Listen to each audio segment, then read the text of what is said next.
الحمد لله رب العالمين. نحمده ونستعينه ونؤمن به ونتوكل عليه، ونعوذ بالله من شرور أنفسنا ومن سيئات أعمالنا.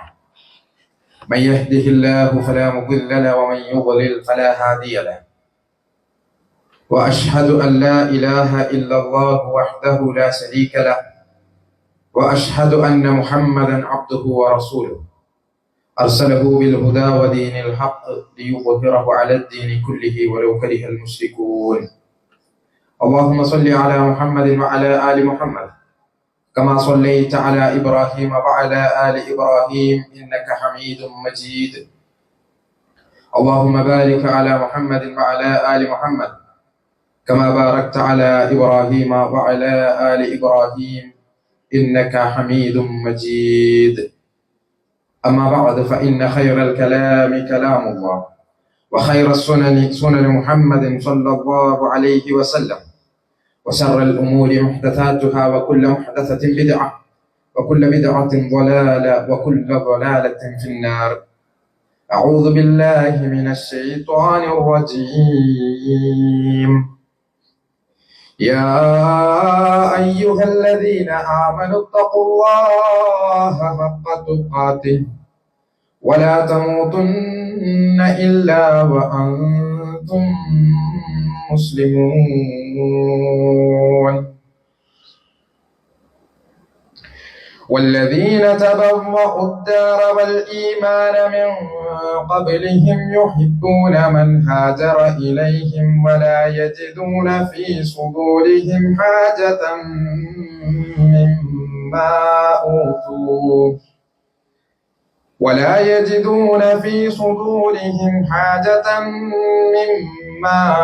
أوتوا ويؤثرون على أنفسهم ولو كان بهم خصاصة، ومن يوق شح نفسه فأولئك هم المفلحون. സ്നേഹാദരണീയരായ വിശ്വാസിനികളെ, സഹോദരങ്ങളെ, രക്ഷിതാക്കളെ, അല്ലാഹു സുബ്ഹാനഹു വ തആലയുടെ വിധിവിലക്കുകൾ ജീവിതത്തിന്റെ രഹസ്യവും പരസ്യവുമായ എല്ലാ മേഖലകളിലും പാലിച്ചുകൊണ്ട് തഖ്വയുള്ളവരായി ജീവിതത്തെ ചിട്ടപ്പെടുത്തണേ എന്ന്, ധന്യമാക്കി തീർക്കണേ എന്ന് സ്വന്തത്തെ മറക്കാതെ എല്ലാവരെയും ഉണർത്തുകയാണ്, വസിയത്ത് ചെയ്യുകയാണ്. റബ്ബ് സുബ്ഹാനഹു വ തആല മുത്തഖീങ്ങളും സ്വാലിഹീങ്ങളുമായ അവന്റെ അടിയാങ്ങളുടെ കൂട്ടത്തിൽ നമ്മെ എല്ലാവരെയും ഉൾപ്പെടുത്തി അനുഗ്രഹിക്കുമാറാകട്ടെ.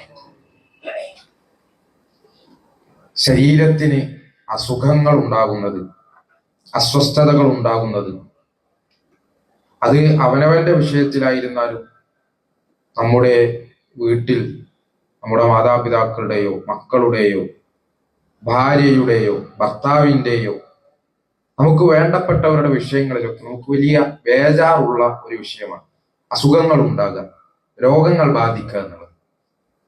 അതുകൊണ്ട് തന്നെ ചെറിയ എന്തെങ്കിലും ലക്ഷണങ്ങൾ കാണുമ്പോഴേക്ക്, ഒരു പനി ഇങ്ങനെ തുടങ്ങുമ്പോഴേക്ക് നമ്മൾ ഏറ്റവും വിദഗ്ധനായ ഒരു ഡോക്ടറെ കണ്ട് വേണ്ട ചികിത്സകൾ നേടും, മരുന്നുകൾ കഴിക്കും. നമ്മുടെ ശരീരത്തിന്റെ വിഷയത്തിൽ, രോഗങ്ങളുടെ വിഷയത്തിൽ നമ്മൾ ആ നിലക്കുള്ള ജാഗ്രത, ശ്രദ്ധ പുലർത്താറുണ്ട്. പുരുഷന്മാരൊക്കെ സംബന്ധിച്ചിടത്തോളം നമ്മൾ കുറച്ചൊക്കെ നമ്മുടെ കാര്യം ഒന്ന് സൈഡാക്കി വെച്ചാൽ, മക്കൾക്ക് എന്തെങ്കിലും ഒരു അസുഖം ഉണ്ടായിക്കഴിഞ്ഞാൽ, ഒരു പനി പിടിച്ചാൽ, അല്ലെങ്കിൽ എന്തെങ്കിലും ഒരു ക്ഷീണം ഉണ്ടായാൽ നമുക്ക് വലിയ ബേജാറാണ്. ഈ രോഗങ്ങളെ ആ നിലക്കാണ് മനുഷ്യന്മാർ പൊതുവെ നോക്കിക്കാണാറുള്ളത്. അത് വേണ്ടതുമാണ്. രോഗം ഉണ്ടായാൽ ചികിത്സ നേടണം. ആ വിഷയത്തിൽ ആരോഗ്യപരമായ ഒരു ജാഗ്രത ഉണ്ടാകണം. അലസമായി അത്തരം വിഷയങ്ങളെ നമ്മൾ നോക്കിക്കാണാൻ പാടില്ല. അതൊരു വിശ്വാസിയുടെ, അവന്റെ വിശ്വാസത്തിന്റെ ഭാഗം തന്നെയാണ്. റസൂലുള്ളാഹി സ്വല്ലല്ലാഹു അലൈഹി വസല്ലമ അവിടുത്തെ സുന്നത്തിലൂടെ തന്നെ പഠിപ്പിച്ചു തന്ന പല നിലക്കുള്ള ചികിത്സകളുണ്ട്.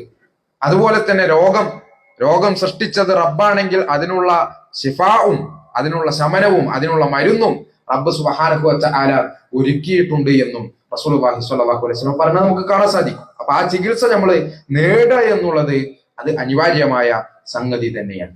പക്ഷേ ഞാൻ പറയാൻ ഉദ്ദേശിക്കുന്നത്, ഇപ്പോ കഴിഞ്ഞ ഒരു ദിവസം വാർത്തയിൽ കണ്ട ഒരു സംഗതി, എറണാകുളത്താണ് തോന്നുന്നുണ്ട്. അവിടെ മെട്രോ ഉപയോഗിച്ചുകൊണ്ട് ഒരു ഹൃദയം ഹൃദയം ഒരു ഹോസ്പിറ്റലിൽ നിന്ന് മറ്റൊരു ഹോസ്പിറ്റലിലേക്ക് മെട്രോ ട്രെയിൻ ഉപയോഗിച്ചുകൊണ്ട് ട്രാൻസ്പോർട്ട് ചെയ്യാം.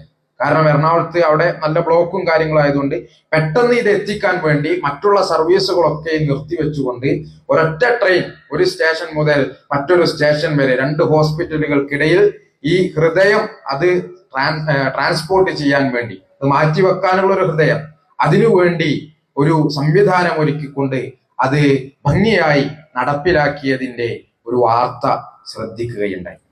അപ്പൊ ആ ഹൃദയം ഒരാൾക്ക് ഹൃദയത്തിന് തകരാറുണ്ടായി, ആ ഹൃദയം മാറ്റിവെക്കേണ്ട ഒരു സാഹചര്യം ഉണ്ടായി, അനുയോജ്യമായ ഒരു ഹൃദയം ലഭിച്ചു. ആ ഹൃദയം മാറ്റിവെക്കുന്നതിന് ഒരുപാട് ആളുകൾ കൂടി പരിശ്രമിച്ച് നല്ല സന്നാഹങ്ങൾ ഒരുക്കി ഇതുപോലെ മറ്റുള്ള സർവീസുകളൊക്കെയും ഒഴിവാക്കിക്കൊണ്ട് ഒരു മെട്രോ ട്രെയിൻ ഉപയോഗിച്ചുകൊണ്ട് പെട്ടെന്ന് അത് എത്തിച്ച് ആ സർജറി ചെയ്ത് വല്ലാത്ത ഒരുക്കങ്ങൾ വല്ലാത്ത പ്രയത്നങ്ങൾ അതിന് പിന്നിലുണ്ടായിട്ടുണ്ട്. ഒരു ഹൃദയത്തെ രക്ഷിച്ചെടുക്കാൻ വേണ്ടിയുള്ളതാണ്, ഒരു ജീവനെ രക്ഷിച്ചെടുക്കാൻ വേണ്ടിയുള്ളതാണ്. ഞാൻ പറയാൻ ശ്രമിക്കുന്നത് എന്താ വെച്ച് കഴിഞ്ഞാൽ സഹോദരങ്ങളെ, ഹൃദയത്തിന് ബാധിക്കുന്ന അസുഖം എന്ന് പറഞ്ഞ ഒരു ബ്ലോക്ക് ഉണ്ടാകല് മാത്രമല്ല, ഹൃദയത്തിലെ രക്തക്കുഴലുകളിൽ ഒരു ബ്ലോക്ക് ഉണ്ടായി, അല്ലെങ്കിൽ പെട്ടെന്ന് ഒരു അറ്റാക്ക് വന്നു, ആള് കുഴഞ്ഞു വീണു, അത് മാത്രമാണ് ഹൃദയത്തിനെ ബാധിക്കുന്ന രോഗമെന്ന് നമ്മൾ വിചാരിക്കുന്നത്. നേരെ മറിച്ച് ദീനിയായ ചില രോഗങ്ങൾ ഹൃദയത്തിനെ ബാധിക്കുന്നതായിട്ടുണ്ട്. വളരെ സിമ്പിളായിട്ട് പറഞ്ഞാൽ ഒരാൾക്ക് മറ്റൊരാളുടെ അസൂയ തോന്നും, അത് ഹൃദയത്തിന്റെ ഒരു രോഗമാണ്. ഹൃദയം എന്ന് പറഞ്ഞാൽ അതിന് അതിൻ്റെതായ ചില പ്രവർത്തനങ്ങളുണ്ട്. റസൂലുള്ളാഹി സ്വല്ലല്ലാഹു അലൈഹി വസല്ലമ തഖ്വയെ കുറിച്ച് പറഞ്ഞല്ലോ, അത്തഖ്വ ഹാഹുന. ഇങ്ങനെ ഹൃദയത്തിലേക്ക് ചൂണ്ടിയിട്ടാണ് നബി സല്ലല്ലാഹു അലൈഹി വസല്ലമ തഖ്വ ഇവിടെയാണ് എന്ന് പറഞ്ഞു. തഖ്വ എന്ന് പറഞ്ഞാൽ അമലുൽ ഖൽബാണ്, അത് ഹൃദയത്തിന്റെ പ്രവർത്തനം. ഇഖ്ലാസ് അത് അമലുൽ ഖൽബാണ്. ഈമാൻ അത് അമലുൽ ഖൽബാണ്. എന്നാൽ അതിൻ്റെതായ പ്രതിഫലനങ്ങൾ അവന്റെ സംസാരത്തിലും അതുപോലെ തന്നെ അവന്റെ പെരുമാറ്റത്തിലും നടപ്പിലും ഇരുത്തത്തിലും അതുപോലെ വേഷവിധാനങ്ങളിലും ഒക്കെ ഉണ്ടാകും. ഹൃദയത്തിന്റെ പ്രവർത്തനം എന്ന് പറഞ്ഞാൽ അങ്ങനെ അത് ഉണ്ടാകുന്നത്, അത് ഉത്ഭവിക്കുന്നത് ഹൃദയത്തിൽ നിന്നാണ്. പക്ഷേ അത് അവന്റെ ജീവിതം മുഴുക്കയും പ്രതിഫലിക്കും.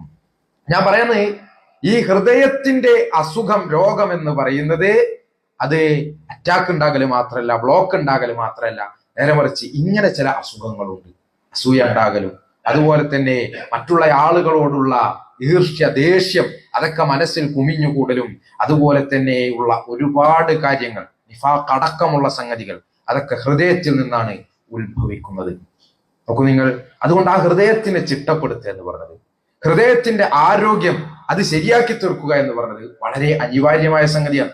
പലപ്പോഴും നമ്മളൊക്കെയും തന്നെ പറയുന്ന ഒരു പ്രശ്നമാണ്, മനസ്സിനൊരു സുഖമില്ല, ആകെ ഒരു മനപ്രയാസാണ്, എപ്പോഴും വിഷമാണ്, ടെൻഷനാണ്, ഡിപ്രഷനാണ്. അല്ലെ, ഇന്നിപ്പോ എങ്ങനെ എല്ലാവരും പറയുന്ന വാക്കാണ്, ചെറിയ കുട്ടികളടക്കം ഡിപ്രസ്ഡ് ആണ്, വിഷാദ രോഗമാണ്, ചികിത്സകൾ തേടാൻ കൗൺസിലർമാരുടെ അടുത്ത് പോകാൻ, സൈക്കാട്രിക് ഡോക്ടർമാരുടെ അടുത്ത് പോകാൻ.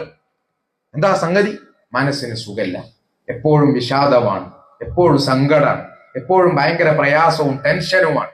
നമ്മളൊക്കെ അനുഭവിക്കുന്ന സംഗതി തന്നെയായിരിക്കും. സഹോദരങ്ങളെ, എന്താണ് ഈ മനസ്സിന് ഇത്ര അസ്വസ്ഥത? എന്താണ് മനുഷ്യന്റെ മാനസികാരോഗ്യത്തിന് എന്താണ് സംഭവിച്ചു പോയത്? കുറെ കാലം മുമ്പൊന്നും നമ്മൾ പറഞ്ഞു കേൾക്കാത്ത പുതിയ പുതിയ ഇങ്ങനെയുള്ള അസുഖങ്ങൾ, ജനറൽ ആങ്സൈറ്റി ഡിസോർഡർ, GAD, ഇതിപ്പോ ധാരാളമായി കണ്ടുകൊണ്ടിരിക്കുന്ന സംഗതിയാണ്. അതുപോലെ തന്നെ സ്ത്രീകളിൽ പ്രത്യേകമായി കണ്ടുകൊണ്ടിരിക്കുന്ന മാനസികാരോഗ്യ പ്രശ്നങ്ങൾ, കുട്ടികളിലുള്ള പ്രശ്നങ്ങൾ, ഇതൊക്കെ തീവ്രമായി കൊണ്ടിരിക്കുകയാണ്. പുതിയ പുതിയ പഠനങ്ങളും റിപ്പോർട്ടുകളും ഒക്കെ വന്നുകൊണ്ടിരിക്കുകയാണ്. സഹോദരങ്ങളെ, നമ്മൾ ഈ പറഞ്ഞ ഹൃദയത്തിന്റെ രോഗങ്ങളുമായിക്കൊണ്ട്, ഞാൻ പറഞ്ഞ ഈ മാനസികാരോഗ്യം എന്ന് പറഞ്ഞ ആ ഒരു മേഖലയല്ല, നേരെ മറിച്ച് ദീനിയായി നമ്മുടെ ഹൃദയത്തിൽ വരുന്ന പുഴുക്കുത്തുകൾ, വിശ്വാസപരമായി നമ്മുടെ ഹൃദയത്തിൽ ഉണ്ടാകുന്ന പ്രശ്നങ്ങൾ, അത് ഇത്തരം സംഗതികളുമായി നമ്മൾ കൂട്ടിച്ചേർത്ത് വായിക്കേണ്ടത് തന്നെയാണ്. ആ വിഷയത്തിൽ അല്പം കാര്യങ്ങൾ പങ്കുവെക്കണമെന്നാണ് ഇൻഷാ അല്ലാഹ് ആഗ്രഹിക്കുന്നത്. സഹോദരങ്ങളെ, ഈ ദുനിയാവുമായി നമ്മുടെ ഹൃദയം കെട്ടിക്കുടുങ്ങി ഇങ്ങനെ കിടക്കുമ്പോൾ എന്തിനും ഏതിനും ദുനിയാവിന്റെ പിന്നാലെ പായുന്ന ആ ഒരു മനസ്ഥിതി ഉണ്ടാകുമ്പോഴാണ് പലപ്പോഴും നമുക്ക് ഈ നിലക്കുള്ള മാനസിക പ്രശ്നങ്ങൾ ഉണ്ടാകുന്നത്, ടെൻഷൻ ഉണ്ടാകുന്നത്. നമ്മുടെ ടെൻഷൻ എപ്പോഴും എന്താണ്? ദുനിയാവിനെ കുറിച്ചാണ്. ദുനിയാവിനെ കുറിച്ചാണ് എപ്പോഴും നമ്മുടെ ടെൻഷൻ. അത് ആലോചിച്ച് നോക്കിയാൽ മതി. നമ്മുടെ ടെൻഷൻ, നമുക്ക് പ്രഷർ കയറുന്നത് നമ്മുടെ കച്ചവടത്തെ കുറിച്ച് ആലോചിച്ചാണ്, നമ്മുടെ വീട് പണിയെ കുറിച്ച് ആലോചിച്ചാണ്, കുട്ടികളുടെ വിദ്യാഭ്യാസവുമായി ബന്ധപ്പെട്ട വിഷയങ്ങളിലാണ്. അങ്ങനെ ദുനിയാവിൽ നിന്ന് ദുനിയാവിലേക്ക്, അവിടെ നിന്ന് അടുത്ത ദുനിയാവിന്റെ വിഷയത്തിലേക്ക്, അങ്ങനെ അങ്ങനെ അങ്ങനെ നമ്മുടെ മനസ്സിങ്ങനെ പാറിക്കളിക്കണം. ഒന്നിലൊരു തൃപ്തി ഉണ്ടാകുന്നില്ല, ഒന്നുകൊണ്ട് ശരിയായി കിട്ടുന്നില്ല. എല്ലാ വിഷയത്തിലും ടെൻഷനും ആദിയും ബേജാറുമാണ്. എന്താന്ന് വെച്ചാൽ ദുനിയാവിൽ ഇങ്ങനെ കെട്ടിക്കുടുങ്ങി, ദുനിയാവിന്റെ പളവളപ്പിന് പിന്നാലെ പാഞ്ഞ് അവിടെ എന്തെങ്കിലും കണ്ടാൽ അതിന്റെ പിന്നാലെ, ഇവിടെ എന്തെങ്കിലും കണ്ടാൽ അതിന്റെ പിന്നാലെ. സഹോദരങ്ങളെ, ഇതാണ് ശരിക്ക് നമ്മുടെ ടെൻഷന്റെയും നമ്മുടെ മനസ്സിന്റെ പ്രയാസങ്ങളുടെയും എല്ലാം അടിസ്ഥാനം എന്ന് പറയുന്നത്. യഥാർത്ഥത്തിൽ ഇതാണ്, ദുനിയാവാണ് എല്ലാം എന്ന് വിചാരിച്ച് നമ്മളിങ്ങനെ പായാണ്. ഇതാണ് അടിസ്ഥാനപരമായ പ്രശ്നം. അവിടെ നിന്ന് നമ്മുടെ ഹൃദയത്തെ, നമ്മുടെ മനസ്സിനെ പറിച്ചെടുത്ത് റബ്ബിങ്കലേക്ക്, അവന്റെ ദീനിലേക്ക്, അവന്റെ ത്വാഅത്തിലേക്ക് വഴിപ്പെടുന്ന ആ ഒരു മനസ്ഥിതിയിലേക്ക് എപ്പോഴാണോ നമ്മൾ എത്തിച്ചേരുന്നത്, അപ്പോഴേ നമുക്ക് വിജയിക്കാൻ പറ്റും. അതിനുള്ള ചില അടയാളങ്ങൾ, അല്ലെങ്കിൽ നമ്മുടെ ഹൃദയം അതിന്റെ ആരോഗ്യവുമായി ബന്ധപ്പെട്ട് നമുക്ക് എത്രത്തോളം മാനസികാരോഗ്യമുണ്ട്, മാനസികമായി നമ്മൾ എത്രത്തോളം ഒരു നല്ല വെൽബീയിങ്ങിലാണ് എന്നുള്ളത് മനസ്സിലാക്കാനുള്ള ചില അടയാളപ്പെടുത്തലുകൾ ഖുർആനിൽ നിന്ന്, ഹദീസുകളിൽ നിന്ന്, ചരിത്രങ്ങളിൽ നിന്ന് നമുക്ക് കാണാൻ സാധിക്കും. ഞാൻ ഒറ്റ സംഗതി മാത്രം പറയട്ടെ. ആമുഖമായി നിങ്ങൾ ഓതി കേൾപ്പിച്ച ആയത്ത് അൻസ്വാറുകളെയും മുഹാജിറുകളെയും കുറിച്ചുള്ള ചില ചരിത്ര സംഭവങ്ങളുടെ പശ്ചാത്തലത്തിൽ അവതരിച്ച ആയത്താണ്. ആ ആയത്തുകളിൽ അള്ളാഹു സുബ്ഹാനഹു വ തആല സൂറത്ത് ഹശ്റിലെ ആദ്യ ഭാഗത്തുള്ള ആയത്തുകൾ, ഞാൻ ഓതി വെച്ചത് 9ാമത്തെ ആയത്ത്, അതിന് മുമ്പുള്ള ആയത്തുകളൊക്കെ നമ്മളിങ്ങനെ പരിശോധിക്കുമ്പോൾ നമുക്ക് അവിടെ കാണാൻ സാധിക്കണം എന്താ വെച്ച് കഴിഞ്ഞാൽ, സമ്പത്ത്, അതിന്റെ വിതരണം. സമ്പത്ത്, എന്ന് പറഞ്ഞൊരു സംഗതി, അതായത് യുദ്ധാർജിത സമ്പത്താണ്. യുദ്ധാർജിത സമ്പത്താണ് എന്ന് പറഞ്ഞത്. അനീമത്ത് നമുക്കറിയാം. അനീമത്ത് എന്ന് പറഞ്ഞാൽ ശരിക്കും ആയുധങ്ങളെടുത്ത് യുദ്ധം നടന്ന് അങ്ങനെ ശത്രുപക്ഷം വിട്ടേച്ചു പോകുന്ന യുദ്ധഭൂമിയിൽ നിന്ന് അങ്ങനെ കളക്ട് ചെയ്തെടുക്കുന്ന സമ്പത്താണ് അനീമത്തി എന്ന് നമ്മൾ പറയും, അല്ലെ? ആ അനീമത്തി നമ്മൾ കേട്ടിട്ടുണ്ടാവും. എന്ന് പറയുന്നത് ഇതുപോലെ തന്നെ യുദ്ധാർജിത സമ്പത്താണ്. പക്ഷേ അവിടെ ആയുധങ്ങളെടുത്തുള്ള യുദ്ധം ഉണ്ടായിട്ടുണ്ടാവില്ല. ഇപ്പൊ രണ്ടു കൂട്ടർ തമ്മിൽ യുദ്ധത്തിന് വേണ്ടി ഒരുമ്പെട്ട് നിൽക്കുകയാണ്. പക്ഷെ യുദ്ധം തുടങ്ങുന്നതിന് മുമ്പേ ഒരു കൂട്ടർ എന്ത് ചെയ്തു? അവരവരുടെ സ്ഥലം കാലിയാക്കി അവർ രക്ഷപ്പെട്ടു പോയി. അപ്പൊ അവർ സ്വാഭാവികമായും വിട്ടേച്ചു പോകുന്ന കുറെ സമ്പത്ത് ഉണ്ടാവും. അപ്പൊ ഒരു ആയുധാഭ്യാസമില്ലാതെ, സംഘട്ടനമില്ലാതെ അങ്ങനെ കിട്ടുന്ന സമ്പത്ത് ഉണ്ടല്ലോ, അതിനെയാണ് എന്ന് പറയാം. അനീമത്തും രണ്ടാണ്. അനീമത്തിനെ സംബന്ധിച്ചിടത്തോളം അനീമത്തെ വിഭജിക്കേണ്ടുന്നതിന് അതിന് അതിൻ്റെതായ ഒരു ചിട്ടവട്ടം അള്ളാഹു സുബ്ഹാനഹു വ തആല പഠിപ്പിച്ചിട്ടുണ്ട്. അനീമത്ത് സമ്പത്തിനെ 5ആക്കി ഭാഗിച്ച് അതിൽ 4 ഭാഗവും യുദ്ധത്തിൽ പങ്കെടുത്തവർക്കുള്ളതാണ്. അത് വേറെ ആർക്കും കൊടുക്കാൻ പറ്റില്ല. 5ൽ 4 ഭാഗവും യുദ്ധത്തിൽ പങ്കെടുത്ത സൈനികർക്ക്, ഭടന്മാർക്ക് അവർക്കുള്ളതാണ്. ബാക്കി ഒരു ഭാഗം കൊണ്ട് റസൂലുള്ളാഹി സ്വല്ലല്ലാഹു അലൈഹി വസല്ലമക്കും അതുപോലെ തന്നെ അവിടുത്തെ അഹ്ലു ബൈത്തിനും അതുപോലെ ദരിദ്രന്മാർക്കും വഴിപോക്കന്മാർക്കും അങ്ങനെ ചില ആളുകളെ 5 കൂട്ടരെ വേറെയും എണ്ണിയിട്ടുണ്ട്. ആ 5 കൂട്ടർക്കുള്ളതാണ്. പിന്നെ അതിൽ 5ൽ 1 ഭാഗം. എന്നാൽ സമ്പത്തി എന്ന് പറഞ്ഞത് അവിടെ സംഘട്ടനം നടന്നിട്ടില്ല, യുദ്ധം ശരിയാമിതം നടന്നിട്ടില്ല, ആയുധങ്ങളെടുത്തുള്ള പോരാട്ടം ഉണ്ടായിട്ടില്ല. അതുകൊണ്ട് തന്നെ സൈനികന്മാർക്ക് അതിൽ അവകാശമില്ല. സൈനികന്മാർക്ക് അവകാശം ഏതിലാണ്? അനീമത്തിലാണ്. 5ൽ 4 ഭാഗം അവർക്കുള്ളതാണ്. സമ്പത്തിലാകട്ടെ 5ൽ 1 എന്ന് അനീമത്തിന്റെ വിഷയത്തിൽ എണ്ണിയല്ലോ, അവർക്കാണ് തീർത്തും അവകാശമുള്ളത്. അത് അല്ലാഹു സുബ്ഹാനഹു വ തആല അവന്റെ മഹത്തായ ഹിക്മത്തിൽ അങ്ങനെ നിശ്ചയിച്ചിട്ടുള്ളതാണ്. അപ്പൊ ഈ സമ്പത്ത് അതിന്റെ ഓഹരി വെക്കലുമായി ബന്ധപ്പെട്ടുകൊണ്ടുള്ള ഒരു പ്രത്യേക ചരിത്ര സന്ധിയിൽ അവതരിച്ച ആയത്തുകളാണ് സൂറത്ത് ഹശ്റിലെ ആദ്യത്തെ ആയത്തുകൾ. ബനു നദീർ എന്ന് പറയുന്ന ഒരു ഗോത്രം, മദീനയിലുള്ള ഒരു ഗോത്രമായിരുന്നു. അവർ അവരുടെ വീടുകളും സമ്പത്തുകളും എല്ലാം ഇട്ടെറിഞ്ഞു പോവുകയാണ് മദീനയിൽ നിന്ന്. അങ്ങനെ അത് ഇസ്ലാമിന് അധീനപ്പെടുന്നു, മുസ്ലിങ്ങൾക്ക് അധീനപ്പെടുന്നു. അത് സമ്പത്താണ്, ഒരു സംഘട്ടനത്തിലൂടെ ഉണ്ടായതല്ല. ഈ ബനു നദീർ ഗോത്രം അവർ ഇട്ടേച്ചു പോയതാണ്. അപ്പൊ ആ സമ്പത്തിന്റെ വിഭജനവുമായി ബന്ധപ്പെട്ട് അവതരിച്ച ആയത്തുകൾ. അപ്പൊ ഇത് മുഹാജിറുകൾക്കും അൻസാറുകൾക്കും ഇടയിൽ ഇത് വീതം വെക്കുന്ന സമയത്ത്, അവരുടെ ഫുഖറാകൾക്കിടയിലൊക്കെ ഇത് വീതം വെക്കുന്ന സമയത്ത് അവിടെയുള്ള ചില സംസാരങ്ങൾ, അഥവാ മുഹാജിറുകൾ അവരെല്ലാം ഇട്ടെറിഞ്ഞു പോന്ന ആളുകളാണ്, മക്കയിൽ നിന്ന് എല്ലാം ഒഴിവാക്കി പോന്ന ആളുകളാണ്. അവർക്ക് അവരുടേതായി മദീനയിൽ യാതൊന്നും ഉണ്ടായിരുന്നില്ല. അൻസാറുകളാണ് അവർക്ക് വീട് പകുതിയാക്കി കൊടുത്തു. ഇതാ ഞങ്ങളുടെ വീട് സഹോദരനായി നിശ്ചയിച്ചു കൊടുക്കാൻ റസൂലുള്ളാഹി സ്വല്ലല്ലാഹു അലൈഹി വസല്ലം. അതാ സഹോദരന് എന്റെ വീടിതാ അത് മറകെട്ടി പകുതിയാക്കി, ഇത് ഈ പകുതി നിനക്കുള്ളതാണ്. എന്റെ കച്ചവടം ഇതാ, ആ കച്ചവടം നേർ പകുതിയാക്കി, ഈ പകുതി നിനക്കുള്ളത്. എന്താ സഹോദരങ്ങൾ ഒന്ന് ആലോചിച്ച് നോക്കി, എന്തിനായി കൊടുക്കുന്നത്? വേറെന്തെങ്കിലും പകരം കിട്ടിയിട്ടാണോ? അല്ല, ആ സാഹോദര്യത്തിന്റെ ആ ഒരു കെട്ടുറപ്പ് അത് നിലനിൽക്കുന്നതിന് വേണ്ടി മാത്രം അവർ തങ്ങൾ സമ്പത്ത് കൊടുക്കണം. ഇന്നമൽ മുഅ്മിനൂന ഇഖ്വ. ആ സാഹോദര്യമുണ്ടല്ലോ, ആ ഒരു ഹുവത്തുണ്ടല്ലോ, അതിന്റെ ആ ഒരു സ്നേഹാർദ്രത കൊണ്ട് അവർ എല്ലാം പകുത്തു കൊടുക്കുകയാണ്. പകുതിയല്ല, അതിൽ കൂടുതലും കൊടുക്കാൻ അവർ തയ്യാറായിരുന്നു എന്നുള്ളതാണ് ചരിത്രം നമുക്ക് കാണിച്ചത്. ഈ സമ്പത്ത് വീതം വെക്കുന്നിടത്ത് അൻസാറുകൾ പറയണേ മുഹാജിറുകൾക്ക് കൊടുക്കി, മുഹാജിറുകൾക്ക് കൊടുക്കും റസൂലേ എന്ന് പറയുകയാണ്.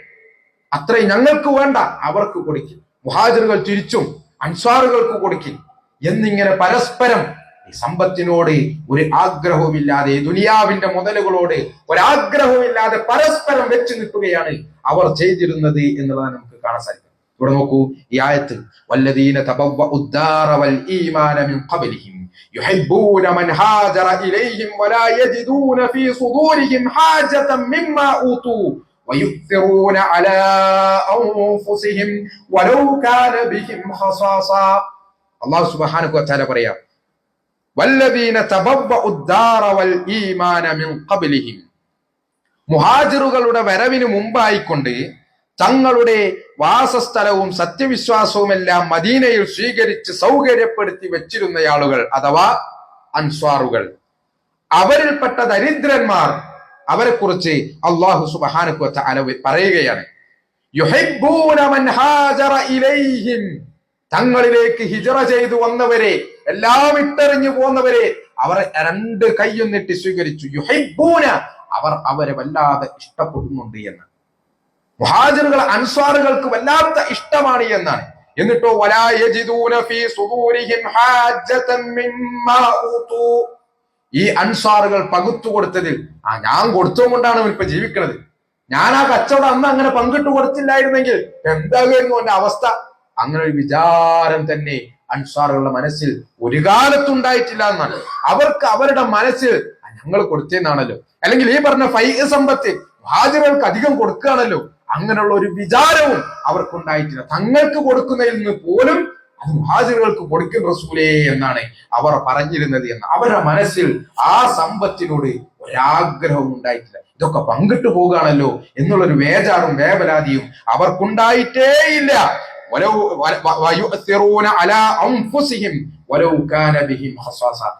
സുബ്ഹാനഹു വ തആല വളരെ ഭംഗിയായി അവരുടെ ആ പ്രകൃതത്തെ പറയണേ. അവർക്കെന്തെങ്കിലും പ്രയാസമുള്ള, ഏറെ പരീക്ഷണത്തിലൂടെ കടന്നു പോകുന്ന ഒരു സാഹചര്യമാണെങ്കിൽ പോലും അവർ തങ്ങളുടെ സഹോദരന്മാരെയായിരുന്നു കൂടുതൽ പരിഗണിച്ചിരുന്നത് എന്നാണ്. അവരെന്നെ പട്ടിണിയിലാണ്, അവരെന്നെ പ്രയാസത്തിലാണ്, പക്ഷേ അവർ തങ്ങളുടെ സഹോദരന്റെ കാര്യത്തിലാണ് അവർക്ക് ബേജാർ. ഞാൻ പട്ടിണിയിലാണല്ലോ, എന്റെ വീട്ടിലെ അവസ്ഥ എന്താ എന്നല്ല, എന്റെ സഹോദരന്റെ കാര്യം എന്തൊരു പ്രയാസമാണ്, അതായിരുന്നു അവരുടെ മനസ്സിലുണ്ടായിരുന്ന ബേജാറി എന്ന്. ഈ ആയത്തിന്റെ പശ്ചാത്തലം തഫ്സീറുകളൊക്കെയും പരിശോധിക്കുമ്പോൾ നമുക്ക് കാണാൻ സാധിക്കും. എന്താണോ സംഭവം? റസൂലുള്ളാഹി സ്വല്ലല്ലാഹു അലൈഹി വസല്ലമയുടെ അടുക്കലേക്ക് ഒരു മനുഷ്യൻ കടന്നു വരാൻ, സ്വഹാബാക്കളൊക്കെ ഒപ്പരിക്കുന്നുണ്ട്. ഒരാൾ കടന്നു വരികയാണ്. അയാളെ കണ്ടാൽ തന്നെ പട്ടിണിയും പരിവട്ടം കണ്ടാലറിയാം, അയാളുടെ കോലം കൊണ്ടറിയാം. അയാൾ വന്ന് റസൂലുള്ളാഹി സ്വല്ലല്ലാഹു അലൈഹി വസല്ലമയോട് ചോദിക്കാൻ, റസൂലേ എന്തെങ്കിലും ഒന്ന് തരണം, വല്ലാതെ പരീക്ഷിക്കപ്പെട്ടിരിക്കുകയാണ്, എനിക്ക് എന്തെങ്കിലും ഒന്ന് ഭക്ഷണം കഴിക്കാൻ കിട്ടിയിരുന്നെങ്കിൽ എന്ന് പറയാൻ. റസൂലുള്ളാഹി സ്വല്ലല്ലാഹു അലൈഹി വസല്ലം ഉടനെ തന്റെ ഭാര്യമാരുടെ അടുക്കലേക്ക് ആളെ പറഞ്ഞയക്കുന്നു. ഓരോ ഹുജറകളിലേക്കും സ്വഹാബാക്കൾ അവർ ചെന്ന് അവിടെ നിന്ന് തിരിച്ചു വന്ന് റസൂലുള്ളാഹി സ്വല്ലല്ലാഹു അലൈഹി വസല്ലമയോട് പറഞ്ഞ എന്താ അറിയൂ? റസൂലേ, താങ്കളുടെ വീട്ടിൽ കുടിക്കാനുള്ള പച്ചവെള്ളമല്ലാതെ വേറൊന്നുമില്ല, ഇദ്ദേഹത്തിന് കൊടുക്കാനുള്ള ഒരു ഭക്ഷണം അവിടെയില്ല, ഒന്നുമില്ല, ആകെ പച്ചവെള്ളം മാത്രമേ നിങ്ങളുടെ വീട്ടിലുള്ളൂ. എല്ലാ ഓരോ ഹുജറകളിൽ നിന്നും മടങ്ങി വരുന്നവർ പറഞ്ഞ വർത്താനാണ്. ആരാ സഹോദരങ്ങളെ? റസൂലുള്ളാഹി സ്വല്ലല്ലാഹു അലൈഹി വസല്ലം. ഒരു സമൂഹത്തിന്റെ, ഒരു നാടിന്റെ അധിപനായിരുന്ന റസൂലുള്ളാഹി സ്വല്ലല്ലാഹു അലൈഹി വസല്ലമയുടെ വീടിന്റെ അവസ്ഥയായിരുന്നു അത്. പോട്ടെ, റസൂലുള്ളാഹി സ്വല്ലല്ലാഹു അലൈഹി വസല്ലം വിഷമിച്ചു പോയി. ഈ ചോദിച്ചു വന്ന മനുഷ്യനെ എങ്ങനെ വെറും കൈയോടെ തിരിച്ചയക്കും? സ്വഹാബാക്കളോട് ചോദിക്കാണ്, അല്ലയോ സ്വഹാബ, എന്റെ ഈ അതിഥിയെ സ്വീകരിക്കാൻ നിങ്ങളുടെ കൂട്ടത്തിൽ ആരുണ്ട് എന്ന് ചോദിക്കുകയാണ്. അതാ ഒരു കൈ ഇങ്ങനെ പൊങ്ങി വരുന്നു, ഒരു കൈ ഇങ്ങനെ പൊങ്ങി വരുന്നു. അബൂ ത്വൽഹ റളിയല്ലാഹു അൻഹു ആണ്. അദ്ദേഹം പറഞ്ഞു, ഞാൻ കൊണ്ടുപോകാം റസൂലേ, ഞാൻ അദ്ദേഹത്തിന് ഭക്ഷണം കൊടുത്തോളാം. അങ്ങനെ ആ മനുഷ്യന്റെ കൈയും പിടിച്ച് വീട്ടിലേക്ക് പോയി. അവിടെ ചെന്ന് ഭാര്യയോട് വിവരം പറയുന്നു, റസൂലുള്ളാഹി സ്വല്ലല്ലാഹു അലൈഹി വസല്ലമയുടെ അതിഥിയാണ് വന്നിരിക്കുന്നത്, അദ്ദേഹത്തിന് ഭക്ഷണം കൊടുക്കണം. അതാ ആ സ്ത്രീ, ആ ഭാര്യ അദ്ദേഹത്തോട് പറയാണ്, നിങ്ങൾ എന്ത് പണിയാണ് കാണിച്ചത്? നിങ്ങൾ എന്ത് പണിയാണ് കാണിച്ചത്? നമ്മുടെ വീട്ടിൽ ഇന്ന് നമ്മുടെ കുട്ടികൾക്ക് കഴിക്കാനുള്ളത് പോലും തികയുകയില്ല. കുറച്ച് റൊട്ടി ഉണ്ടാക്കാൻ കുഴച്ചു വെച്ച മാവിത ഇത് നമ്മുടെ മക്കൾക്ക് പോലും തികയുകയില്ല. നമുക്കോ ഇന്നില്ല, നമ്മുടെ മക്കൾക്കും ഇന്ന് തികയാത്ത അത്രയേ നമ്മുടെ അടുത്തുള്ളൂ. നിങ്ങളൊരു അതിഥിയെയും കൂട്ടി വന്നിരിക്കുകയാണോ എന്ന് ചോദിക്കുക. അങ്ങനെ ആ ഭർത്താവ് തന്റെ ഭാര്യയോട് പറഞ്ഞു കൊടുക്കാണ്, ഇന്ന് കുറച്ചൊരു പ്രയാസം സഹിച്ചിട്ടാണെങ്കിലും കുറച്ച് ബുദ്ധിമുട്ടിയിട്ടാണെങ്കിലും അള്ളാഹുവിന്റെ റസൂലിന്റെ അതിഥിയാണ്, അദ്ദേഹത്തെ നമുക്ക് സൽക്കരിക്കണം. അതുകൊണ്ട് കുട്ടികളെ നേരത്തെ കെടുത്തി ഉറക്കണം. ഭക്ഷണം കഴിക്കാനിരിക്കുമ്പോൾ അറിയാതെ എന്നോടും വിളക്ക് തട്ടിമറിക്കണം, വെളിച്ചല്ലാതാകണം. എന്നിട്ട് നമ്മൾ പാത്രം അനക്കിക്കൊണ്ടിരിക്കുക, നമ്മൾ കഴിക്കുന്നുണ്ട് എന്ന് അദ്ദേഹം വിചാരിക്കണം. അദ്ദേഹം സുഖമായി വയറു നിറച്ച് ഭക്ഷണം കഴിക്കട്ടെ എന്ന് പറയും. അങ്ങനെ അന്ന് ആ അതിഥിയെ അവർ രാത്രി സൽക്കരിച്ചു. കഴിക്കാനിരിക്കുമ്പോൾ കുട്ടികളൊക്കെ ഉറക്കിക്കിടത്തി അവർ ആ വിളക്ക് മറിച്ചു. വെളിച്ചല്ലാതെ അങ്ങനെ ഇരുന്ന് അവർ പാത്രം അനക്കിക്കൊണ്ടിരുന്നു. അതിഥി വിചാരിച്ചു ഇവര് ഭക്ഷണം കഴിക്കാണ്, പാത്രം നിങ്ങൾ ഒച്ചപ്പാട് ഇങ്ങനെ കേൾക്കാണ്ട്. അദ്ദേഹം കഴിച്ചു, അദ്ദേഹം മടങ്ങിപ്പോയി. പിറ്റേന്ന് റസൂലുള്ളാഹി സ്വല്ലല്ലാഹു അലൈഹി വസല്ലം സഹാബാക്കൾക്കിടയിൽ വിളിച്ചു ചോദിക്കുന്നുണ്ട്, ഇന്നലെ എന്റെ അതിഥിയെയും കൊണ്ടുപോയ ആളവിടെ? അബൂ ത്വൽഹ റളിയല്ലാഹു അൻഹു കയ്യുയർത്തി. റസൂലുള്ളാഹി സ്വല്ലല്ലാഹു അലൈഹി വസല്ലം അദ്ദേഹത്തോട് പറയുന്ന മനോഹരമായ വാക്കുകളുണ്ട്. നിങ്ങൾ ഇന്നലെ ആ അതിഥിയെ സൽക്കരിച്ചതിൽ, അദ്ദേഹത്തോട് നിങ്ങൾ കാണിച്ച ആതിഥ്യ മര്യാദയിൽ അല്ലാഹു സുബ്ഹാനഹു വ തആല അത്ഭുതപ്പെട്ടിരിക്കുന്നു, അല്ലാഹു പുഞ്ചിരിച്ചിരിക്കുന്നു എന്നൊക്കെ റിപ്പോർട്ടുകൾ നമുക്ക് കാണാൻ സാധിക്കും. നോക്കൂ നിങ്ങൾ, അള്ളാഹുവിനെ ചിരിപ്പിച്ച, അള്ളാഹുവിനെ ആശ്ചര്യപ്പെടുത്തിയ ആ ആശ്ചര്യം എങ്ങനെ, ആ പുഞ്ചിരി എങ്ങനെ, അതൊന്നും നമുക്കറിയില്ല. അല്ലാഹു സുബ്ഹാനഹു വ തആല അഅലം. പക്ഷേ അങ്ങനെയൊരു മഹത്തരമായ കാര്യമാണ് ആ സ്വഹാബി ചെയ്തത്, അവിടുത്തെ കുടുംബം ചെയ്തത് എന്ന്. ഈ വിഷയത്തിലാണ് ഈ ആയത്തിറങ്ങുന്നത്. നിങ്ങൾ അവനവന് പ്രയാസവും പരിവട്ടങ്ങളും ആയിരിക്കുമ്പോഴും തന്റെ സഹോദരനെ പരിഗണിക്കുന്ന ആ ഒരു മനസ്സ്. ഈ ആയത്ത് അവസാനിപ്പിക്കണം. നോക്കൂ നിങ്ങൾ,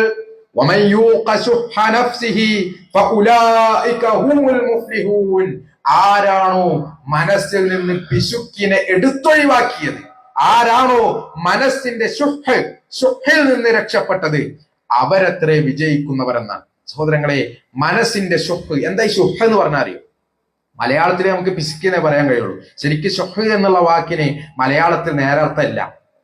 പിശുക്കെന്ന് പറഞ്ഞാൽ നമുക്കറിയാം, നമ്മുടെ അടുത്തുള്ളത് പിടിച്ചേക്കുക, അത് ചെലവഴിക്കാതിരിക്കുക, ആവശ്യക്കാർക്ക് കൊടുക്കാതിരിക്കുക, നമ്മൾ തന്നെ നമ്മുടെ ആവശ്യത്തിന് തന്നെ ചെലവഴിക്കാതെ ആ ഒരു ലുബ്ധ് കാണിക്കുക, അതിനാണല്ലോ പിശുക്ക് എന്ന് പറയാം.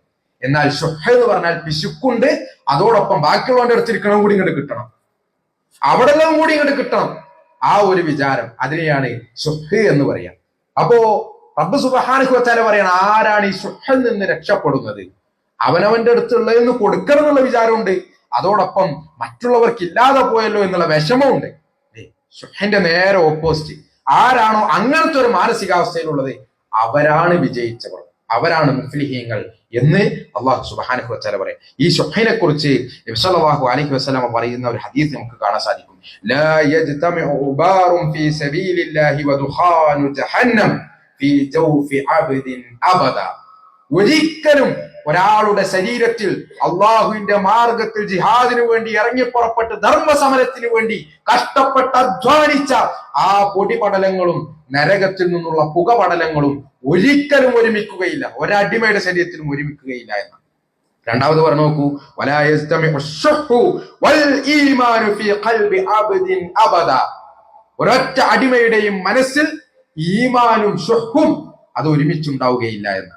ഈ ശുഹ് മനസ്സിൽ കടന്നുകൂടുകയും ഈമാൻ ഇങ്ങനെ ഒരു ഭാഗത്ത് നിന്ന് കാർന്നു തിന്നപ്പെടുകയും ചെയ്യുന്ന അവസ്ഥ ഉണ്ടാകുമ്പോഴാണ് മനസ്സിന്റെ ആരോഗ്യം നശിക്കുക. അപ്പൊ ഇങ്ങനെ ദുനിയാവിലേക്ക് നമ്മൾ ഇങ്ങനെ ചേക്കേറാൻ തുടങ്ങും. ദുനിയാവിന്റെ ഓരോ കാര്യങ്ങളും നമ്മളെ വേട്ടയാടിക്കൊണ്ടേയിരിക്കും. എല്ലാത്തിലും ഏതിലും പ്രയാസം, മക്കളുടെ കാര്യത്തിൽ പ്രയാസം, വീടിന്റെ കാര്യത്തിൽ പ്രയാസം, ജോലിയുടെ കാര്യത്തിൽ പ്രയാസം, ബാങ്ക് ബാലൻസിന്റെ കാര്യത്തിൽ പ്രയാസം, വണ്ടിയുടെ കാര്യത്തിൽ പ്രയാസം, എല്ലാത്തിലും പ്രയാസം. സഹോദരങ്ങളെ, അത് ഈ ശുഹ് മനസ്സിലുണ്ടാകുന്നതുകൊണ്ടുണ്ടാകുന്ന പ്രശ്നം. ആ ശുഹിനെ പാടെ മനസ്സിൽ നിന്ന് എടുത്തൊഴിവാക്കാൻ എപ്പോഴാണോ നമുക്ക് കഴിയുന്നത്, സുഹദിന്റെ അവസ്ഥയിലേക്ക് സ്വഹാബാക്കളുടെയും താബിഈങ്ങളുടെയും തബഉ താബിഈങ്ങളുടെയും ഒക്കെ ചരിത്രങ്ങൾ എടുത്ത് നോക്കൂ. സുഹദ് അഥവാ ദുനിയാവിനോടുള്ള വിരക്തി, അത് ഉണ്ടായത് കൊണ്ട് തന്നെ അവരേത് പരീക്ഷണമെങ്കിലും അടിപതറാതെ ഒരു പ്രശ്നമില്ലാതെ അവരങ്ങനെ കഴിഞ്ഞുപോയി. ഒരു മുഅ്മിനെ സംബന്ധിച്ചിടത്തോളം അവര് എല്ലാ കാര്യങ്ങളും ഹൈറാണ് എന്ന് റസൂലുള്ളാഹി സ്വല്ലല്ലാഹു അലൈഹി വസല്ലം നമ്മളെ പഠിപ്പിച്ചത്. ഇൻ അസ്വാബത്തുഹു സറ, ഒരു സന്തോഷം ഉണ്ടായി കഴിഞ്ഞാൽ ശകറ ഫകാന ഖൈറൻ ലഹു, അവൻ നന്ദി കാണിക്കും, അത് അവന് ഗുണകരമാണ്. ഇൻ അസ്വാബത്തുഹു ദറ, ഇനി ഒരു പരീക്ഷണമാണ്, ബുദ്ധിമുട്ടാണ്, വിഷമമാണ് ഉണ്ടാകുന്നത് എങ്കിൽ സ്വബറ ഫകാന ഖൈറൻ ലഹു, അവൻ ക്ഷമിക്കും, അതും അവന് ഗുണകരമാണ്. ഒരു വിശ്വാസിക്കല്ലാതെ വേറൊരാൾക്കും നേടിയെടുക്കാൻ കഴിയാത്ത ഹൈർ, ഗുണം, പ്രതിഫലം. സഹോദരങ്ങളെ, ഇത് നമുക്ക് പൂർവികരുടെ ചരിത്രങ്ങളിൽ കാണാൻ സാധിക്കും. പക്ഷെ ഇന്ന് നമുക്ക് എല്ലാ സുഖ സൗകര്യങ്ങളും മതിമറന്ന് നമ്മൾ ജീവിക്കുന്നു. അതിനിടയിൽ എവിടെയെങ്കിലും എന്തെങ്കിലും ചെറിയൊരു പരീക്ഷണം ഉണ്ടാകുമ്പോഴേക്കും നമ്മളതാ കുഴഞ്ഞു വീഴുന്നു, നമ്മളാകെ തകർന്നു പോകുന്നു, നമ്മളാകെ ടെൻഷനായി പോകുന്നു. എന്തേ കാരണം? ഈ പറഞ്ഞ ഹൈർ നമുക്ക് കൈമോശം വന്നു പോകും. മനസ്സിൽ ദുനിയാവ് കുടിയിരിക്കുന്നു, ഷുഹ് മനസ്സിൽ കടന്നുകൂടിയിരിക്കുന്നു. അങ്ങനെ നമ്മുടെ മാനസികാരോഗ്യം അതിങ്ങനെ കൈമോശം വന്നു പോവുകയാണ്. അതുകൊണ്ട് നമ്മുടെ ഹൃദയത്തെ രക്ഷിച്ചെടുക്കാൻ, ശരീരത്തിലെ രോഗങ്ങൾ, ഹൃദയത്തിലെ രോഗങ്ങൾ, അതൊക്കെ ഉണ്ടാകുമ്പോൾ നമുക്കുണ്ടാകുന്ന വേജാറിനേക്കാളും വലിയ വേജാറ് ദീനിന്റെ വിഷയത്തിൽ, അള്ളാഹുവിനെ അനുസരിക്കുന്ന വിഷയത്തിൽ, ഈ ഷുഹ് മനസ്സിൽ കടന്നുകൂടുന്ന ആ വിഷയത്തിൽ അങ്ങനെ ഒരു ജാഗ്രത ആ വിഷയത്തിൽ നമുക്ക് ഉണ്ടാകണം. നമ്മുടെ ഹൃദയത്തെ നമുക്ക് രക്ഷിച്ചെടുക്കണം. എങ്കിൽ എല്ലാ പ്രയാസങ്ങളിലും അള്ളാഹു നമുക്ക് തുറവി നൽകും. റബ്ബ് സുബ്ഹാനഹു വ തആല തൗഫീഖ് നൽകി അനുഗ്രഹിക്കുമാറാകട്ടെ.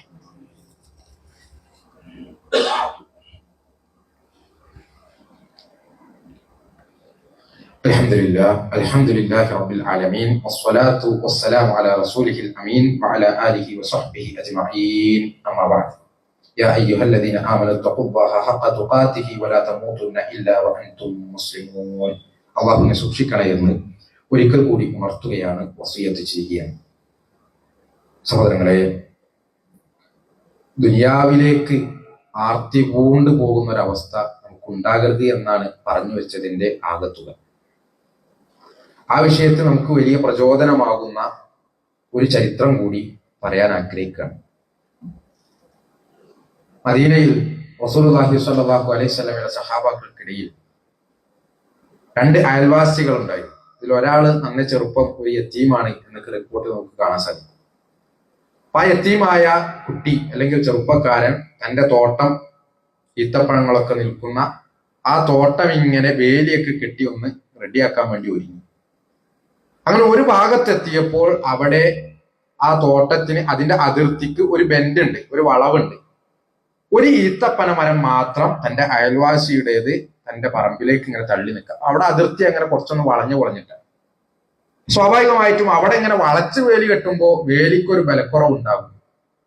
അപ്പൊ ഈ ചെറുപ്പക്കാരൻ തന്റെ അയൽവാസിയോട്, ആ ഒരു ഈത്തപ്പന മരം എനിക്ക് വിട്ടു തന്നാൽ എന്റെ അതിർത്തി നേരെയാക്കി ഭംഗിയാക്കി ഉറപ്പോടെ എനിക്ക് ഉണ്ടാക്കാൻ പറ്റും എന്ന് പറയും. ആ ഈത്തപ്പന മരത്തിന് വേണ്ടി ആവശ്യപ്പെടുക.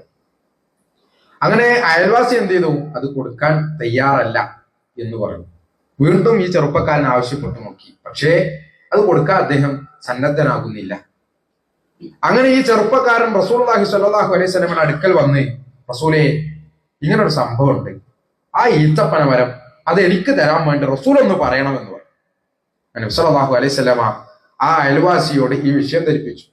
നിങ്ങൾ ആ ഈത്തപ്പന മരം കൊടുത്താൽ നന്നാവും, അയാൾക്കതൊരു വലിയ സഹായമാകും.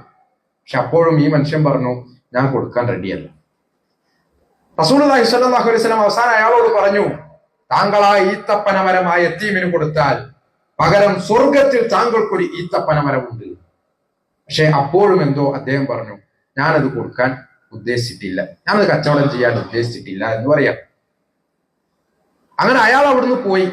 ഈ ചെറുപ്പക്കാരൻ വിഷമിച്ചു. റസൂലുള്ളാഹി സ്വല്ലല്ലാഹു അലൈഹി വസല്ലം ഇനിയിപ്പോ അതിനപ്പുറം എന്താ പറയാ? സ്വർഗത്തിൽ ഒരു ഈത്തപ്പന മരം പകരം കൊടുക്കാം, അതിന്റെ അപ്പുറം എന്താ ഇനിയിപ്പോ പറയാ? ഒന്നും പറയാനില്ല. അങ്ങനെ അയാള് അവിടുന്ന് പിരിഞ്ഞുപോയി. പക്ഷെ ഈ സംസാരമൊക്കെ കേട്ടുകൊണ്ടിരിക്കുന്ന ഒരു സ്വഹാബി, അബൂ ദഹ്ദാ റളിയല്ലാഹു അൻഹു, അദ്ദേഹം റസൂലുള്ളാഹി സ്വല്ലല്ലാഹു അലൈഹി വസല്ലമയുടെ അടുത്ത് വന്നിട്ട് ചോദിച്ചു, റസൂലേ, നേരത്തെ ആ മനുഷ്യന് താങ്കൾ ഓഫർ ചെയ്ത സംഗതി ഉണ്ടല്ലോ, ആ ഈത്തപ്പന മരം കൊടുത്താൽ പകരം സ്വർഗത്തിൽ ഒരു ഈത്തപ്പന മരം കിട്ടുന്നത്, ഞാൻ ആ ഈത്തപ്പന മരം വാങ്ങി നൽകിയാൽ എനിക്ക് കിട്ടുമോ എന്ന് ചോദിക്കാം. റസൂലുള്ളാഹി സ്വല്ലല്ലാഹു അലൈഹി വസല്ലം പറഞ്ഞു, ബല, താങ്കൾക്ക് അത് ഉണ്ടാകും. ഓടി, അവിടുന്ന് ഓടി, ആ മനുഷ്യന്റെ പിന്നാലെ ഓടി. അദ്ദേഹത്തെ തടഞ്ഞു നിർത്തി ചോദിച്ചു, അബൂദഹ്ദാഹിന് മദീനയിലുള്ള ഈത്തപ്പന തോട്ടത്തെ കുറിച്ച് താങ്കൾക്കറിയുമോ? എന്റെ തോട്ടത്തിനെ കുറിച്ച് നിങ്ങൾക്ക് അറിയോ എന്നാണ് ചോദ്യം. ആ മനുഷ്യൻ പറഞ്ഞു, അബൂദഹ്ദാഹിന്റെ മദീനയിലെ തോട്ടം ആർക്കാ അറിയാത്തത്? അത്ര കെങ്കേമാണ്. 600-ലധികം ഈത്തപ്പന മരങ്ങൾ തിങ്ങി നിറഞ്ഞു നിൽക്കുന്ന ഫലഭൂയിഷ്ടമായ വെള്ളമൊഴുകുന്ന ഒരു ഈത്തപ്പനത്തോട്ടം. അത്ര കേവലമായ തോട്ടാണ്, ആർക്കാ അറിയാത്തത്? അബൂദഹ്ദാഹ് റളിയല്ലാഹു അൻഹു പറഞ്ഞു, ആ തോട്ടം താങ്കൾക്കുള്ളതാണ്, പകരം താങ്കളുടെ ആ ഒരു ഈത്തപ്പന മരം അതെനിക്ക് വേണം. അങ്ങനെ അയാൾ അത്ഭുതപ്പെട്ടുപോയി. അങ്ങനെ ആ കച്ചവടം നടന്നു. അതും കൊണ്ട് റസൂലുള്ളാഹി സ്വല്ലല്ലാഹു അലൈഹി വസല്ലമയുടെ അടുക്കൽ വന്നിട്ട് പറഞ്ഞു, റസൂലേ, ആ ഈത്തപ്പന മരം ഞാൻ വാങ്ങിയിട്ടുണ്ട്. എന്റെ 600 ഈത്തപ്പന മരങ്ങൾക്ക് പകരം ഞാൻ ആ ഈത്തപ്പന മരം വാങ്ങിയിട്ടുണ്ട്. ഇതാ യതീമിന് കൊടുക്കണം. സ്വല്ലല്ലാഹു അലൈഹി വസല്ലം അത് കൊടുത്തു. എന്നിട്ട് പറഞ്ഞു, കം മിൻ ഇദ്ഖിൻ റദാഹിൻ ഫിൽ ജന്നതി ലിഅബി ദഹ്ദാഹ്, കം മിൻ ഇദ്ഖിൻ റദാഹിൻ ഫിൽ ജന്നതി ലിഅബി ദഹ്ദാഹ്, കം മിൻ ഇദ്ഖിൻ റദാഹിൻ ഫിൽ ജന്നതി ലിഅബി ദഹ്ദാഹ്. അബൂ ദഹ്ദാഹിനെ സ്വർഗത്തിൽ എത്രയെത്ര ഈത്തപ്പന തട്ടുകളാണുള്ളത്. റസൂൽ അത് ആവർത്തിച്ചുകൊണ്ടേയിരുന്നു. അവസാനം അബൂ ദഹ്ദാഹ് റളിയല്ലാഹു അൻഹുവിന് ലജ്ജ തോന്നി. എല്ലാവരും മുമ്പിൽ വെച്ച് ഇതന്നെ പിന്നെയും പിന്നെയും പറയുമ്പോൾ അദ്ദേഹം അവിടുന്ന് ഇറങ്ങിപ്പോയി. അതുവരേക്കും റസൂലുള്ളാഹി സ്വല്ലല്ലാഹു അലൈഹി വസല്ലമ അത് പറഞ്ഞുകൊണ്ടേയിരുന്നു എന്ന് നോക്കൂ നിങ്ങൾ. ദുനിയാവിലെ ആ തോട്ടം ഒന്നാകെ ആഖിറത്തിൽ സ്വർഗത്തിൽ ഒരു ഈത്തപ്പന മരം കിട്ടുന്നതിനു വേണ്ടി കൊടുക്കാൻ തയ്യാറായ, വിട്ടുകൊടുക്കാൻ തയ്യാറായ അബൂ ദഹ്ദാഹ് റളിയല്ലാഹു അൻഹുവിന്റെ മനസ്സുണ്ടല്ലോ. ആ മനസ്സാണ് നമുക്കുണ്ടാകേണ്ടത്. എങ്കിൽ നമുക്ക് മനസ്സിന് ആരോഗ്യം ഉണ്ടാകും. ഒരു പ്രയാസങ്ങളോ ഒരു ഡിപ്രഷനോ ഒരു ടെൻഷനും നമുക്ക് ഉണ്ടാകില്ല. എന്തെങ്കിലുമൊക്കെ പ്രയാസം വരുമ്പോഴത്തേനും നമ്മൾ ആകെ തകർന്നു പോകുന്ന സാഹചര്യം ഉണ്ടാവുകയില്ല. കാരണം ഇതല്ല വലുത്, ഇതല്ല വലുത്. ഇതിനുമപ്പുറം ഒരു ലോകം വരാനുണ്ട്. അവിടെ ഒരു ചാട്ടവാറ് വെക്കാനുള്ള സ്ഥലം, അതാണ് ദുനിയാവ് മൊത്തം കിട്ടുന്നതിനേക്കാളും എനിക്ക് വലുത് എന്ന ആ ഒരു ചിന്ത റസൂലുള്ളാഹി സ്വല്ലല്ലാഹു അലൈഹി വസല്ലമ പഠിപ്പിച്ചു തന്ന ആ ഒരു അധ്യാപനം നമ്മുടെ മനസ്സിലുണ്ടാകും. സഹോദരങ്ങളെ, ഇങ്ങനെ നമ്മുടെ മനസ്സിനെ ചിട്ടപ്പെടുത്താൻ നമ്മൾ തയ്യാറായ, അൻസ്വാറുകളുടെ ആ ഒരു മാനസികാവസ്ഥ നമുക്കുണ്ടായാൽ അൻസ്വാറുകൾക്കുണ്ടായിരുന്ന മാനസികാരോഗ്യം നമുക്കുണ്ടാകും. മുഹാജിറുകളുടെ മാനസികാവസ്ഥയിലേക്ക് നമ്മൾ ഉയർന്നാൽ സഹോദരങ്ങളെ, അവർ അനുഭവിച്ച ആ സൗഖ്യം, മനസ്സിന്റെ സുഖം, സന്തോഷം, സംതൃപ്തി, അത് നമുക്കും നേടിയെടുക്കാൻ സാധിക്കും. അതല്ലാത്ത ഒരു മരുന്നും അല്ലെങ്കിൽ വേറെന്തെങ്കിലും ട്രിക്കും ഇതിലില്ല. നമ്മൾ മനസ്സിലാക്കുക. അള്ളാഹുവിന് വഴിപ്പെടുന്ന ഒരു മനസ്സുണ്ടോ, അള്ളാഹു ആ മനസ്സിൽ സംതൃപ്തി നിറക്കും. അത് അള്ളാഹുവിന്റെ വാഗ്ദാനമാണ്. അള്ളാഹു സുബ്ഹാനഹു വ തആല അത്തരത്തിലുള്ള ഒരു ഹൃദയം നൽകി നമ്മെ എല്ലാവരെയും അനുഗ്രഹിക്കുമാറാകട്ടെ. ദുനിയാവിന്റെ കെട്ടിക്കുടുക്കുകളിൽ നിന്ന് അള്ളാഹു നമ്മുടെ ഹൃദയങ്ങളെ മോചിപ്പിച്ച് രക്ഷപ്പെടുത്തി നൽകുമാറാകട്ടെ.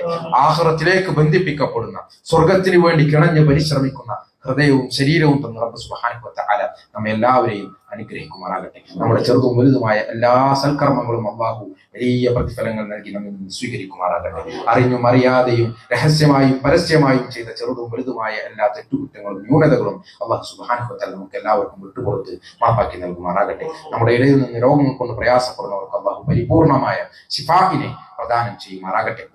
മരണപ്പെട്ടു പോയവരുടെ ഖബറിടങ്ങളെ അള്ളാഹു വിശാലമാക്കുകയും പ്രകാശപൂരിതമാക്കുകയും അവരെയും നമ്മയും അവന്റെ ജന്നാത്തുൽ ഫിർദൗസിൽ പാപമുക്തരായി ഒരുമിച്ച് ചേർക്കുകയും ചെയ്യുമാറാകട്ടെ. ലോകത്തിന്റെ വ്യത്യസ്ത ഭാഗങ്ങളിൽ വിശ്വാസികളായതിന്റെ പേരിൽ മാത്രം പീഡനങ്ങളും ദുരിതങ്ങളും അനുഭവിച്ചുകൊണ്ടിരിക്കുന്ന നമ്മുടെ പ്രിയപ്പെട്ട സഹോദരങ്ങൾക്ക് അള്ളാഹു സഹനവും ക്ഷമയും പ്രദാനം ചെയ്ത് അനുഗ്രഹിക്കുമാറാകട്ടെ. അവരുടെ സഹനത്തിന്റെയും ക്ഷമയുടെയും ഫലമായിക്കൊണ്ട് വലിയ പ്രതിഫലം ഇരുലോകത്തും അള്ളാഹു അവർക്ക് എല്ലാവർക്കും നൽകി അനുഗ്രഹിക്കുമാറാകട്ടെ. اللهم اغفر للمؤمنين والمؤمنات والمسلمين والمسلمات والأحياء منهم والأموات إنك مجيب الدعوات ويا قاضي الحاجات. اللهم حاسبنا حسابا يسيرا. اللهم يا مقلب القلوب ثبت قلوبنا على دينك. ربنا اصرف عنا عذاب جهنم إن عذابها كان غراما إنها ساءت مستقرا ومقاما. ربنا هب لنا من أزواجنا وذرياتنا قرة أعين واجعلنا للمتقين إماما. ربنا تقبل منا إنك أنت السميع العليم وتب علينا إنك أنت التواب الرحيم. آمين آمين برحمتك يا أرحم الراحمين.